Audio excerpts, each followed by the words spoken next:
e dizer para vocês o seguinte: hoje é o primeiro roteiro, a doutrina espírita e o evangelho. Como vocês já são espíritas, já participaram de outros estudos, na verdade, ele vai aprofundando um pouco esse conceito. Você vê que no livro 1, a gente estudou a questão das religiões, a questão do evangelho, a vinda de Jesus, o surgimento do evangelho, as cartas, o Apocalipse, e no final a gente vê a evolução do pensamento religioso enquanto do cristianismo, né? Então a gente viu toda essa trajetória dos pais da igreja, os papas, as reformas protestantes, o islamismo, toda a história do pensamento religioso. Aí nesse livro 2 ele começa falando que o objetivo desse primeiro roteiro, do módulo 1, é reconhecer os ensinamentos espíritas como um roteiro seguro para o entendimento do Evangelho de Jesus. Ou seja, a gente viu o Evangelho de Jesus no livro 1, e aqui ele vai dizer: a doutrina espírita é um caminho seguro para a gente entender o Evangelho. É esse o objetivo desse primeiro roteiro, né? E dentro daquele livro menor que Kardec nos traz, que é o Espiritismo, ele tem dizendo que o Espiritismo é um termo criado por Kardec e é, ao mesmo tempo, uma ciência de observação e uma doutrina filosófica. Aquela história de que a doutrina espírita se senta na Terra, na matéria, do ponto de vista da ciência e do ponto de vista da filosofia, né? E aí ele coloca que a imensa maioria dos espíritas, dos espiritistas, que é um outro termo utilizado por Kardec também na definição do que é ser espírita, entende e aceita o Evangelho de Jesus, a luz do Consolador, como o grande roteiro de redenção humana. Ou seja, a gente não cria uma nova evangelho. O espírita não tem um novo caminho a seguir. O nosso evangelho é o do Cristo, né? Então, a gente ainda tem gente que diz: não, o espiritismo tem um evangelho diferente. Não, a gente não tem um evangelho diferente. O nosso evangelho é o evangelho do Cristo. É o Novo Testamento, é o Velho Testamento, é a Bíblia Sagrada. Mas a gente entende que a doutrina espírita esclarece, projeta luz sobre todas essas outras informações. É isso que a gente vem estudando. É como a gente deve entender e interpretar tudo aquilo que está dito. É isso que a gente vai fazer nesse roteiro aqui, que fala do Evangelho do Novo Testamento de uma forma muito mais aprofundada, né? Então, nós espíritas entendemos e aceitamos que o caminho, o roteiro, sempre foi o Evangelho do Cristo. A gente apenas está tendo uma nova oportunidade de esmiuçar essa informação do Evangelho do Cristo, né? Com a doutrina espírita. Jesus é o caminho, a verdade e a vida, sua luz é imperecível, brilha sobre os milênios terrestres como o verbo do princípio. Então, é outra questão fundamental. Jesus é caminho, verdade e vida para Deus. A gente não tem outro profeta. O nosso grande profeta, o nosso grande guia, o nosso grande modelo é Jesus. A gente não tem, porque o seu santo é Kardec. Nunca foi dito isso. Kardec é o codificador, é o missionário que nos trouxe a doutrina espírita. E dentro da doutrina espírita, que é a voz dos homens que já viveram na Terra, que são os espíritos, não é mais um profeta de uma determinada região, são vários espíritos que povoaram a Terra, que nos passam a informação, o conhecimento, a luz sobre o que já tinha sido dito, né? Só que Jesus, para nós, está no centro de tudo isso. Jesus é o governador planetário. Então, é o espírito mais perfeito que já passou por aqui. Então, nós espíritas temos essa compreensão e isso nos dá essa tranquilidade de saber que ele continua no guia, ele continua no leme. Isso dá uma tranquilidade muito grande, né? Você conhecer o piloto, acalma a viagem, né? Você fica muito mais tranquilo. Você está viajando, fica tranquilo, porque tu conhece o piloto. Diferente de você estar viajando com um piloto duvidoso. Você, rapaz, será, né? Não, o piloto é Jesus, então tá tranquilo. Pode pegar a estrada que for, que a gente confia no caminho que ele vai adotar, não é? Partindo da fonte pura dos ensinos do Cristo, preservada pelo conjunto dos evangelhos e aclarada pelas verdades da nova revelação, podemos afirmar está o cristianismo revivido no espiritismo. A gente estudou no livro passado a questão dos equívocos que foram colocados no evangelho primitivo. Vocês estão lembrados daquela linha do tempo que a gente estudou? Primeiro século, segundo século, cristianismo, surgiu o Novo Testamento, a mensagem do Cristo, as traduções do Evangelho, o Estado romano entende que o cristianismo é a religião oficial do Estado, isso no século IV, 300 e pouco, imperador Constantino. E a partir do momento que o Estado romano, a besta do Apocalipse, que a gente estudou no Evangelho de João, né, se une com a outra besta do Apocalipse, o papado, o sumo pontífice. Então lembrado dessas histórias todas. Quando se une o Estado, poder, dinheiro, vaidade, orgulho, ouro, com a igreja que se deturpa pela visão do ouro e deixa de lado a mensagem primitiva, humilde, simples, do Nazareno que nasceu numa manjedoura, surge uma série de concessões, uma série de equívocos, uma série de interpretações para acomodar o que estava sendo dito no cristianismo primitivo. Então, você vê que todos os movimentos que vieram depois, o papado foi esse movimento dos papas da Igreja Católica Apostólica de Roma. O cisma do Oriente, século XI, mais ou menos, dividiu a Igreja Católica Apostólica em romana e ortodoxa. A Igreja Ortodoxa não aceitava a infalibilidade papal. A Igreja Ortodoxa não aceitava a liderança de um sumo pontífice ser o chefe da Igreja de Roma. Então, cada igreja ortodoxa tinha o coordenador, o seu chefe, o seu soberano, digamos assim, né? Então, houve uma divisão por causa dos sotaques, das regiões, de tudo aquilo ali, e dividiu-se. Embora a mensagem primitiva fosse a mensagem do amor, que foi trazida e plantada por Jesus de Nazaré, né? Século VII, Maomé vem com a missão de resgatar as tribos árabes dispersas por causa dessas dificuldades do movimento do cristianismo deturpado, com várias mensagens enraizadas. Maomé,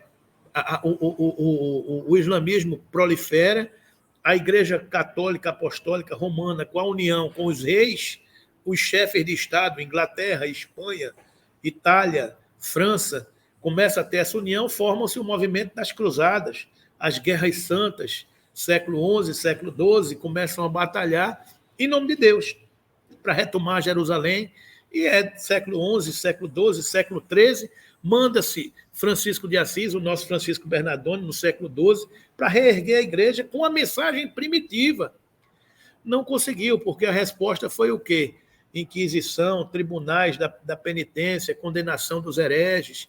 Então, é todo esse movimento sempre buscando uma mensagem de poder de um Cristo que era humilde, que nasceu simples numa manjedoura, né? Então, são todos esses movimentos. Aí o Cristo disse, tá bom, não vou mais insistir na Europa, vamos para as Américas.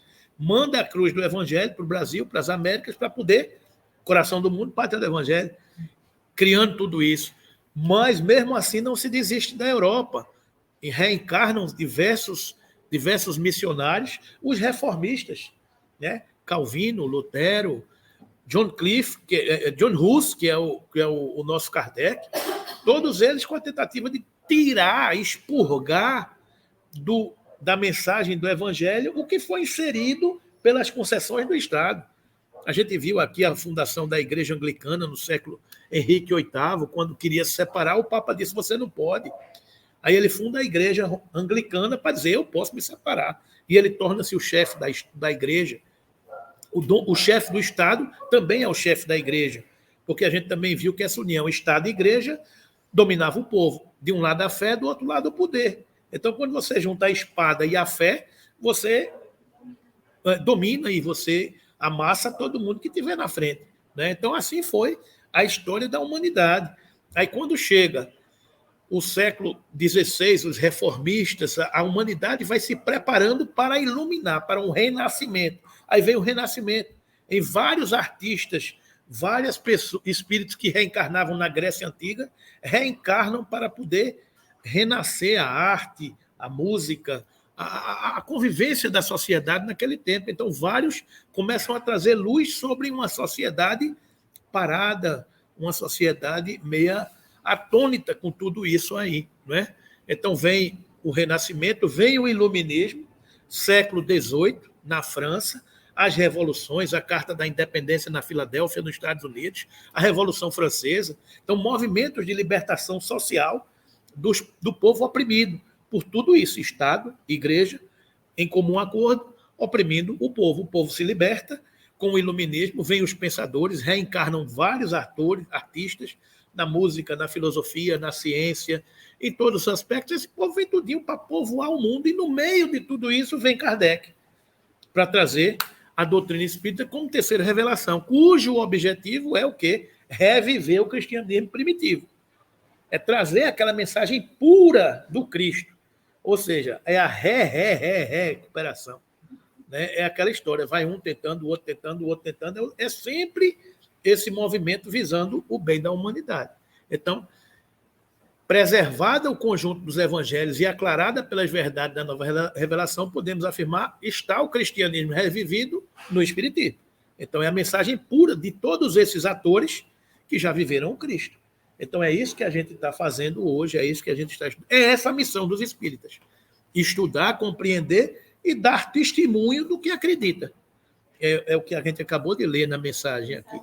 Não adianta a gente dizer que é espírita e não viver o que a gente estuda, que é o que a gente pratica. A gente tem que ser espírita em casa, na rua, no ambiente social, em todos os cantos que a gente está, porque a gente é cristão. Né? Esse aqui é o desafio. Toda a força de uma realidade viva, representada na verdade inconfundível, encontrada na mensagem do Mestre incomparável, surge límpida e escoimada de qualquer contradição na obra esclarecedora e interpretativa transmitida aos homens pelo Espírito de verdade e pelas vozes reveladoras. É isso. Então, a força é de uma mensagem pura. A força é de uma mensagem transparente, serena, simples e humilde. Porque, se a gente for olhar a essência do Evangelho, ela é simples. A mensagem é muito simples. A gente não precisa de muitos arrudeios. A gente já chegou aqui a comentar que num livro de Obreiros da Vida Eterna, um enviado das falanges superiores do planeta Terra, o espírito de Asclepios, quando vem passar uma mensagem de otimismo, de esperança, de força aos missionários de André Luiz, aos trabalhadores de André Luiz, que iam para uma missão na Terra, Asclepios vem, e o roteiro que ele dá para cada um é o Evangelho. Então, o cara pergunta assim, o que é que eu vou fazer para enfrentar? Ele puxa do pergaminho, puxa do cordão que estava envolvendo a cintura, um pergaminho escrito em letras douradas, Evangelho de Mateus, Atos dos Apóstolos. Então, o que a gente precisa é o Evangelho. O que a gente precisa é a mensagem original. O problema é que a gente poluiu a mensagem original, cheio de modas, de acomodações, de sofismas, os puxadinhos. Né? Você puxa aqui para poder agradar não sei quem, e aí a gente vem com o espiritismo, o espírito de verdade, aclarar toda essa realidade original. Eu acho que está demorando tanto, porque a gente não quer isso. Não. Está demorando muito. Você fala assim, você contou agora quantos mil anos você passou aí? Milênios, 2 milênios. Sim, continua ainda, mais ou menos, pendente, tudo pendente ainda, você é uma minoria. E eu acho que exatamente está demorando muito, porque a mensagem não é como a que a gente queria. Não. É porque cada um puxa para o seu lado, né? Sim. Então, ainda ontem eu conversava com um espírito na reunião mediúnica, e ele dizia que todos esses espíritos estão tendo algumas oportunidades, adversários do Cristo, do ontem, que a gente já viu quem são os adversários do Cristo, são muitos. Os adversários do Cristo não são somente os religiosos falidos, que quando chegaram na parte espiritual encontraram que não é mais aquele anel de ouro, aquela túnica dourada que lhe dá poder. Esses são os que viveram no papado, esses são os que faliram na mensagem do Cristo durante a Idade Média. Esses somos nós. Né? Esses somos nós. Não é só os muçulmanos que guerrearam com Cristo, com o cristianismo, com o catolicismo, não é só os hindus, não é só os judeus, não é só os ateus. Os adversários do Cristo são todos aqueles que não compreenderam essa mensagem de amor ainda hoje. Ainda hoje. Né? Então, todos eles se revoltam e, como eles não podem personificar vários inimigos, eles personificam o Cristo. E depois, por tabela, todos aqueles que seguem o Cristo. E ainda ontem eu perguntava numa reunião mediúnica a um desses adversários do Cristo, oriundos da igreja, por que só nós espíritas? Porque vocês trazem das sombras muitos desses nossos irmãos e arregimentam todos. O nosso trabalho nas reuniões mediúnicas. Esclarecer e reencontrar as almas para o caminho do Cristo, porque eles também já foram do Cristo. Em algum momento da história, da vida de tantos desses religiosos, eles já seguiram o Cristo, mas deturparam a mensagem e se desencontraram. O que a gente está fazendo hoje é dizer, meu irmão, volte para o prumo. Se ele não consegue voltar para o prumo, vai ser afastado por um tempo para que o planeta possa ascender. O planeta precisa melhorar a sua psicosfera, que está muito densa. Guerras na Ucrânia, na Rússia, as contendas políticas da América do Sul, da América do Norte, as dificuldades da Europa, as dificuldades da fome, da miséria, da ganância na África. O planeta precisa ascender. E para o planeta ascender, a gente precisa limpar esse psiquismo doentio. E esse psiquismo doentio, ele é limpo a partir do testemunho de cada um de nós, nos libertando dos medos, das angústias, das dificuldades, das loucuras, e seguindo o Cristo como a gente sempre devia ter seguido, com fé, com perseverança, enfrentando as dificuldades materiais, econômicas, sociais, momentâneas da carne, porque é para isso que a gente está aqui. É para vencer as nossas dificuldades, para se superar, encontrando em templos religiosos como esse e como tantos outros, alimento para as nossas almas, para poder servir ao nosso Cristo, com caridade, com parcimônia, com empatia, com tolerância, com respeito, com amor ao próximo, com perdão dentro do lar. Essa é a conduta do mestre, para saber quem definitivamente entendeu a mensagem pura e primitiva da manjedoura. Ele só disse que os meus discípulos seriam conhecidos por muitos se amarem. É como diz Chico Xavier, ele não pediu grandes sacrifícios. Ele pediu que nos amássemos uns aos outros como ele nos amou. Ele não pediu para que a gente escalasse o Himalaia, que é como diz Chico Xavier. Porque se fosse para escalar o Himalaia, eu não ia. Talvez Rita fosse, né? Mas eu não sou atleta para escalar o Himalaia. Ele só pediu que a gente se amasse uns aos outros. Né? Então, a mensagem do Cristo é tão simples que a gente até duvida de como é que a gente enfrenta isso. E o Espiritismo é esse cristianismo redivivo, a trazer essa pureza, essa simplicidade e dar a mão a tantos caídos na estrada. É por isso que a gente é adversário. Porque a gente está resgatando muitas almas que hoje deixam de ser do time, se a gente pode dizer assim, do time deles. Mas o time é um só. É o time do Cristo, é o time do amor. O rebanho é um só, é a família humana. Então, a gente tem que entender essa realidade de uma vez por todas. Não é? Então, o Espiritismo mostra a causa dos sofrimentos nas existências anteriores e na destinação da Terra, onde o homem espia o seu passado. Mostra o objetivo dos sofrimentos, apontando-os como crises salutares que produzem a cura e como meio de depuração que garante a felicidade nas existências futuras. O homem compreende que mereceu sofrer e acha justo o sofrimento. Então, isso está lá no Evangelho segundo o Espiritismo, capítulo 6, item 4. Então, o Espiritismo nos coloca como antepassados de nós mesmos. A gente deixa de se vitimizar e de colocar a culpa em Deus, porque eu merecia isso ou merecia aquilo. O Espiritismo nos coloca diante das nossas próprias responsabilidades do homem velho que não nasceu no berço. As responsabilidades do homem que precisa semear, porque colherá no pós-túmulo. Então, essa é a perspectiva do Espírito, como nos diz Emmanuel, que toda realidade é do Espírito e toda paz é a do conhecimento do reino de Deus e de sua justiça. Então, quando a gente compreende essa dimensão do ser Espírito, a gente se coloca diante de uma realidade imortal. A gente se coloca diante de uma perspectiva de trabalho, de serviço, de amai-vos e instruí-vos o tempo todo. Então, o homem compreende que mereceu sofrer e acha justo o sofrimento. quando ele se depara diante dele mesmo.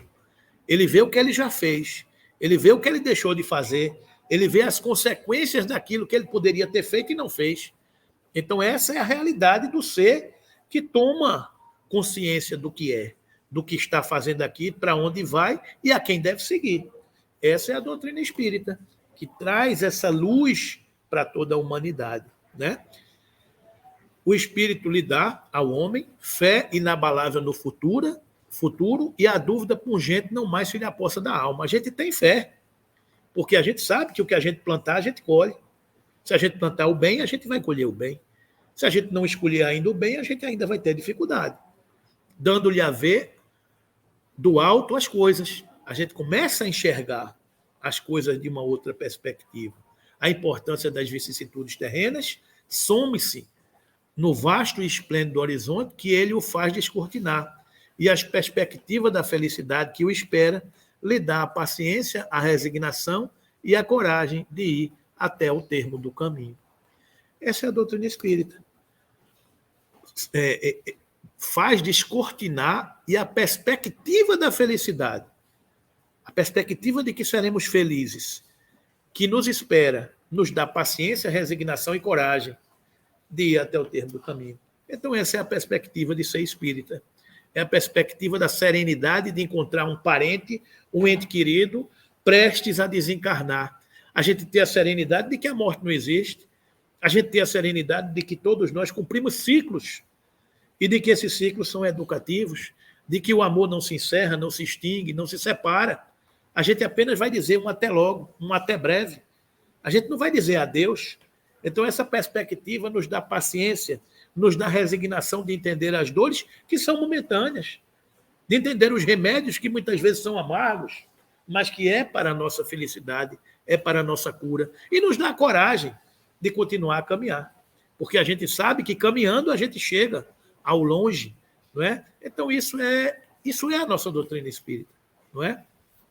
Assim, o Espiritismo realiza o que Jesus disse do Consolador prometido: conhecimento das coisas, fazendo que o homem saiba de onde vem, para onde vai e por que está na terra. Atrai para os verdadeiros princípios da lei de Deus e consola pela fé e pela esperança. Também está no capítulo 6, item 4 do Evangelho segundo o Espiritismo. Realiza o que Jesus disse. Conhecimento das coisas. É muito bom a gente saber das coisas. Já dizia um filósofo da antiguidade: feliz é o homem que conhece a origem das coisas. Então, a gente começa a conhecer, a entender o quebra-cabeça. As pecinhas começam a se encaixar. Deus não é mais injusto, Deus é justo. É Pai de amor e de misericórdia. Jesus é o governador planetário. A pluralidade das existências é uma realidade. A pluralidade dos mundos habitados é outra grande realidade. A comunicabilidade dos espíritos é outra realidade em conteste. Os espíritos estão em toda parte e se comunicam conosco muito mais do que a gente imagina.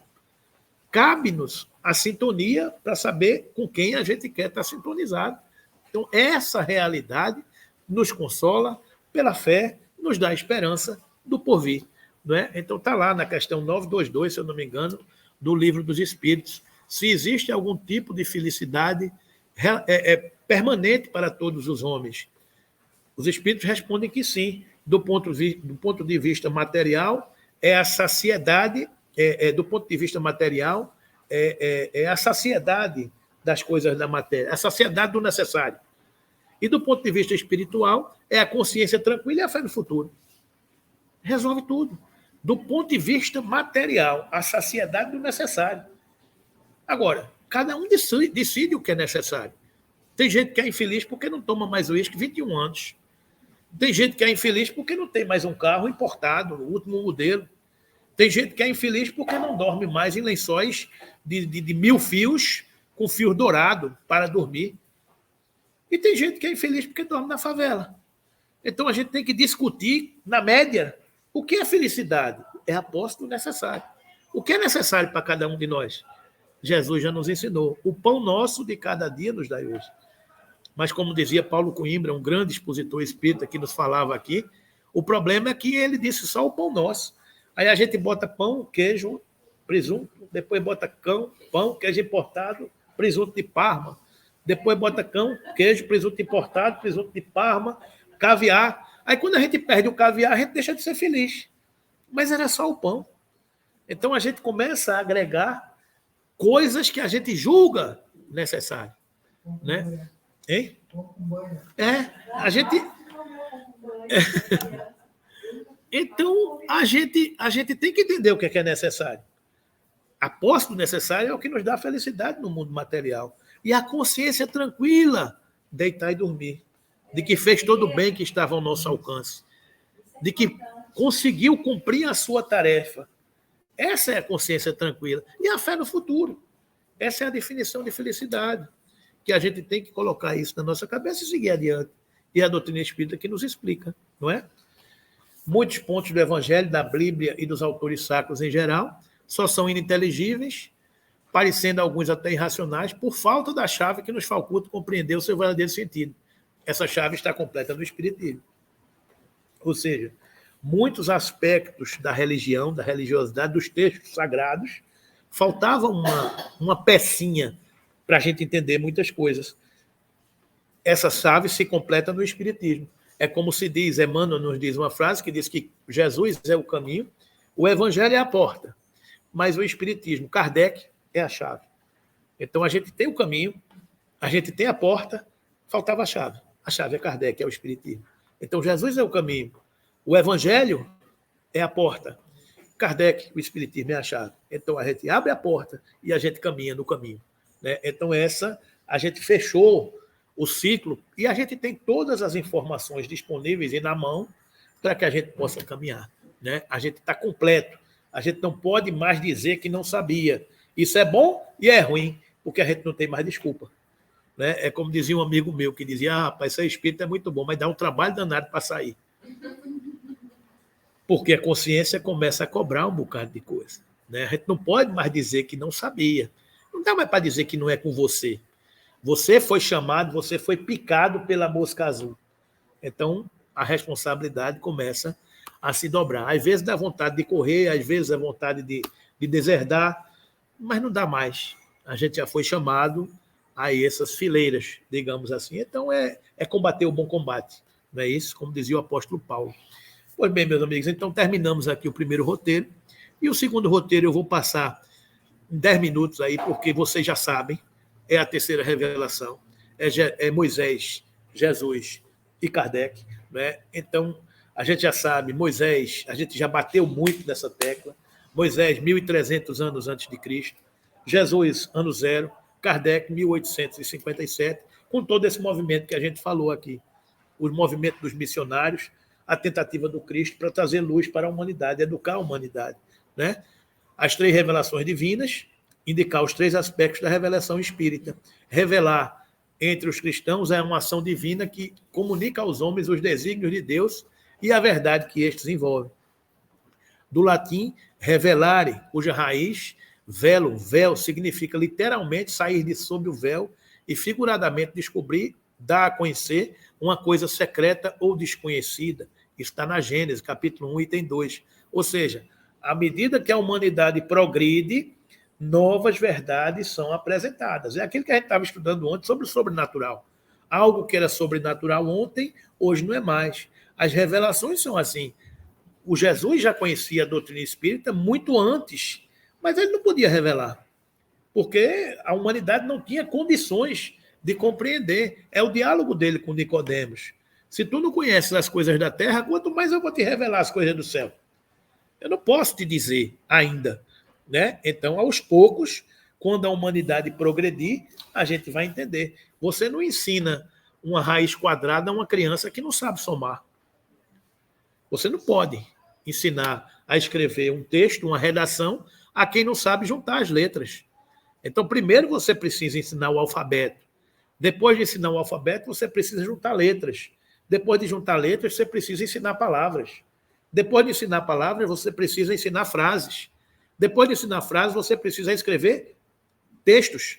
E depois de escrever texto, você faz um raciocínio para que ele expresse isso numa redação, num texto que ele possa se exprimir. Né? Então, uma coisa é gradual, a revelação é gradual. E os véus vão saindo à medida que você vai descobrindo e tendo maturidade para entender essa mensagem. Desse ponto de vista, todas as ciências que nos fazem conhecer os mistérios da natureza são revelações, e se pode dizer que há para a humanidade uma revelação incessante. É o tempo todo. O tempo todo a gente vai descobrindo coisas novas. É aquilo que a gente estava discutindo ontem. Existe água no mundo espiritual? Existe. E a composição da molécula da água no mundo espiritual é H2O? Eu não sei. Um dia a gente vai descobrir. Eu tenho a dúvida, eu tenho a impressão que deve ser.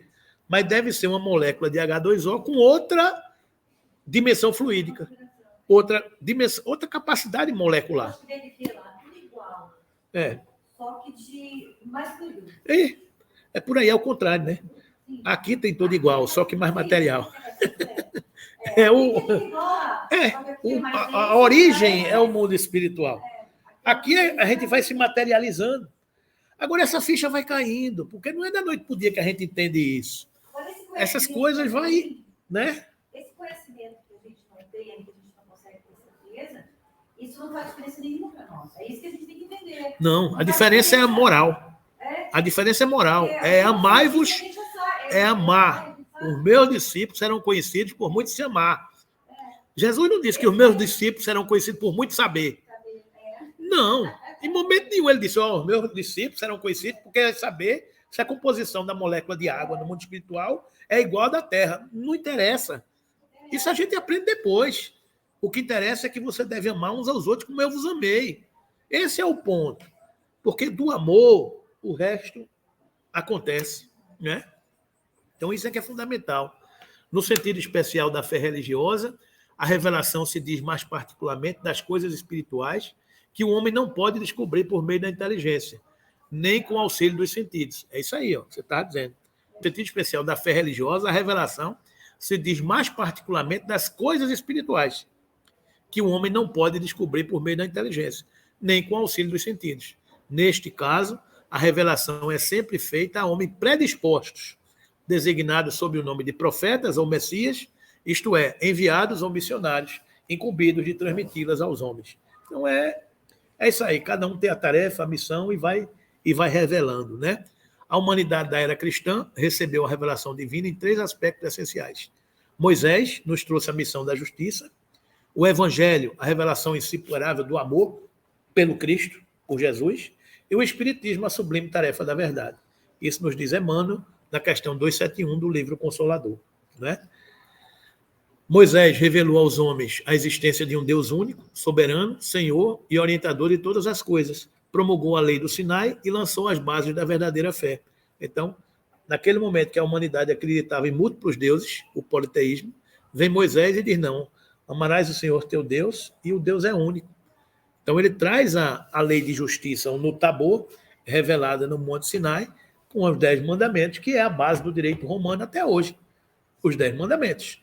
Né? Então, vai educando a humanidade. O Cristo acrescentou a revelação da vida futura, a perspectiva do porvir, a vida imortal do ser, assim como a das penas e recompensas que aguardam o homem depois da morte.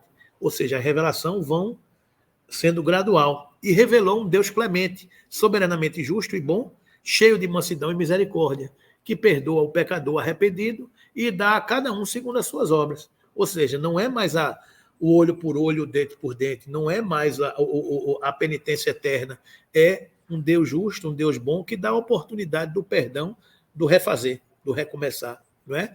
E longe de negar ou destruir o Evangelho, olha aí, o Espiritismo vem ao contrário, confirmar, explicar e desenvolver pelas novas leis da natureza que ele revela tudo quanto o Cristo disse e fez.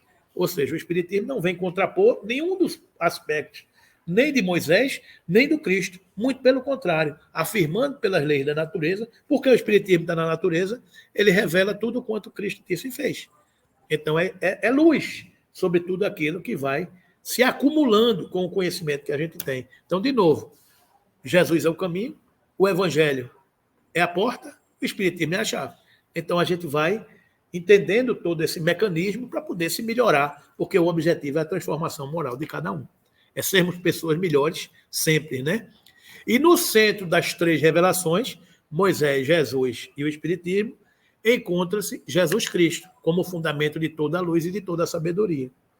Ele é que é o governador planetário que projetou esse caminho pedagógico, esse programa pedagógico para educar a humanidade. Ele foi o ministro da Educação para poder conduzir esse programa pedagógico para toda a humanidade. É que, com amor, a lei manifestou-se na Terra no seu esplendor máximo. A justiça e a verdade nada mais são do que instrumentos divinos da sua exteriorização. A justiça de Moisés, a verdade do Espiritismo, nada mais são que os instrumentos divinos da exteriorização do amor com aquele Cordeiro de Deus, Jesus, alma da redenção de toda a humanidade. Então, Jesus é o amor, a justiça e a verdade são instrumentos de propagação desse amor. Isso é o que a doutrina espírita, Emmanuel nos coloca na questão 271 do livro Consolador. De novo, o mandamento de Deus, na primeira revelação da lei de justiça, a lei de amor por Jesus na segunda revelação, e a terceira revelação, a doutrina espírita, que antes tínhamos a lei de justiça, a lei de amor, com Kardec nós temos essa doutrina espírita, que é, ao mesmo tempo, uma ciência de observação e uma doutrina filosófica. Como ciência prática, ele consiste nas relações que se estabelecem entre nós e os espíritos. Como ciência prática, ele estabelece a relação entre nós e os espíritos. Como filosofia, ele compreende todas as consequências morais que demandam dessas relações. E o espiritismo é uma ciência que trata da natureza, origem e destino dos espíritos, bem como de suas relações com o mundo corporal, com o mundo material. Essa é a nossa doutrina espírita. Iniciou com o Livro dos Espíritos, 1857. Desse livro, de 4 partes, a primeira parte, causas primárias, a questão de onde vim. A segunda parte, do mundo espírita, a questão do que é que eu sou. A terceira parte, das leis morais, o que é que eu estou fazendo aqui. E a quarta parte, das esperanças e consolações, para onde vou. Depois, cada um desses livros, dessas partes, foram desdobradas em outros livros. A primeira parte, melhor explorada na Gênese. A segunda parte, melhor explorada no Livro dos Médiuns. A terceira parte, melhor explorada no Evangelho segundo o Espiritismo. A quarta parte, melhor explorada no livro Céu e Inferno. Livro dos Espíritos, 1857. Depois, Livro dos Médiuns, 1858, 59, por aí, eu não sei ao certo. Depois vem o Evangelho segundo o Espiritismo, 1865. Depois o Céu e Inferno, 1866. E, por último, a Gênese, 1868, um ano antes de Kardec desencarnar. Então está aí o nosso Pentateuco, o nosso roteiro de estudo para a humanidade. É muito novo. A gente só tem 165 anos de doutrina espírita, diante de 3.300 anos de Velho Testamento, diante de 2.000 anos de Novo Testamento. Então, tudo isso para nós é muito novo, que somos repetentes de tantas informações que recebemos ao longo de tantas existências, não é? Então, o tríplice aspecto da doutrina espírita, da própria conceituação que Kardec dá à doutrina espírita, ressalta o seu tríplice aspecto. O espiritismo é, ao mesmo tempo, uma ciência de observação e uma doutrina filosófica. Ciência e filosofia. Como ciência prática, consiste nas relações que se podem estabelecer entre nós e os espíritos. Como filosofia, compreende todas as consequências morais que decorrem de tais relações, né? A ciência interpreta o acontecimento do mundo material com o mundo espiritual e a filosofia as consequências dessas relações com todas as outras ciências que utilizam-se na Terra. Psicologia, a psiquiatria, a biologia, todas as consequências de tudo isso no aspecto filosófico, não é? E o espiritismo é uma doutrina filosófica de efeitos religiosos, como qualquer filosofia espiritualista, pelo que forçosamente vai ter as bases fundamentais de todas as religiões: Deus, a alma e a vida futura. Né? Então, são esses aspectos que a gente vai entendendo dessa nossa doutrina, que se apresenta sobre 3 aspectos diferentes: o das manifestações, o dos princípios de filosofia e de moral que delas decorrem, e o da aplicação desses princípios. Porque não adianta a gente saber de tudo isso e daí? Né? Eu sou PhD em doutrina espírita. Sim, e tu já amaste teu irmão? Então, volte para os bancos da escola. Né? Não adianta isso, né? a pirâmide, né? A ciência e a filosofia vinculam a Terra, está aqui na base da pirâmide, do triângulo, né? Ciência e filosofia assentando na Terra, porém a religião é o ângulo divino que liga ao céu. Aqui em cima, no vértice superior, está a religião, religiosidade, ligar a Deus. E no centro de tudo isso, Jesus, né? Então isso aí está lá em Emmanuel, no Consolador, na parte da definição. Então a gente tem que entender que nós somos ciências e filosofia do ponto de vista de estamos na Terra, mas somos religião na consequência de nos ligar a Deus. E no meio de tudo isso, Jesus, como nosso guia, como nosso modelo, como nosso governador planetário, nos mostrando o caminho, a verdade e a vida, né? Esta é a nossa doutrina espírita que a gente percorreu no dia de hoje, iniciando, graças a Deus, esse estudo do livro 2, do estudo aprofundado da doutrina espírita, Ensinos e Parábolas de Jesus. Vamos iniciando esse estudo e, se Deus quiser, daqui a uma semana ou duas, a gente já vai começar a entrar no estudo do Evangelho segundo a doutrina espírita, né? Com todas aquelas abordagens que a gente viu e que a gente vai seguindo. Está aí apresentada para vocês que já sabiam de tudo isso, essa nossa doutrina espírita, né? Então, vamos encerrando por aqui para a gente